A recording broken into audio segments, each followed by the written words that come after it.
Hi, Lasse from SlideHub here. I want to show you how you can deploy our add-in via the Microsoft Admin Center. So you can deploy it to everybody or user groups at the same time. When you are logged in as an admin, you'll have this view over here. You need to click the integrated apps and you click the add-ins.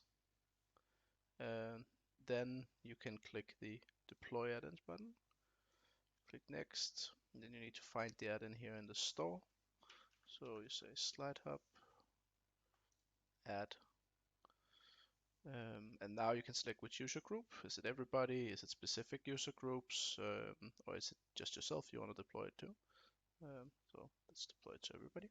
And now you need to wait a little bit. And here we go. It's deployed. You'll receive an email with a confirmation. And then you might need to relaunch PowerPoint. So I have opened my PowerPoint here. You can see I have the add-in up here. And you can log in either with your Office credentials or you can log in with the account that you have on Normal. And that's it. Thanks. Take care. Bye.